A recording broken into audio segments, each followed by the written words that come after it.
ప్రపంచవ్యాప్తంగా అనేక కంపెనీలు లే ఆఫ్ బాటలో నడుస్తున్నాయి. ఐటీ రంగంలో ఏ కుదుపు వచ్చినా దాని ఎఫెక్ట్ మన దేశంపై పడడం సహజం. ప్రపంచంలోని ఐటీ నిపుణుల్లో భారతీయుల సంఖ్య మెజారిటీ కాబట్టి లే ఆఫ్ బాధితుల్లో కూడా ఇండియన్సే ఎక్కువగా ఉంటున్నారు.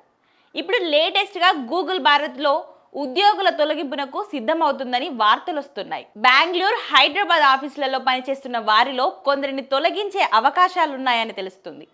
ముఖ్యంగా అడ్వర్టైజ్మెంట్, సేల్స్ అండ్ మార్కెటింగ్ బృందాల్లోని వారికి లే ఆఫ్ ప్రకటించే అవకాశం ఉంది. దేశంలో ఉద్యోగుల తొలగింపును గూగుల్ అధికారికంగా ధృవీకరించినప్పటికీ లే ఆఫ్స్ ప్రక్రియ వచ్చే వారం ప్రారంభం కానుందని తెలుస్తోంది. గూగుల్ ప్లాట్ఫామ్స్ అండ్ డివైజెస్ విభాగంలో ఈ మధ్య ప్రపంచవ్యాప్తంగా వందలాది మంది ఉద్యోగులను ఇప్పటికే తొలగించారు. తాజాగా మళ్ళీ ఇలా లే ఆఫ్ వార్తలు రావడంతో ఉద్యోగులు ఆందోళన చెందుతున్నారు.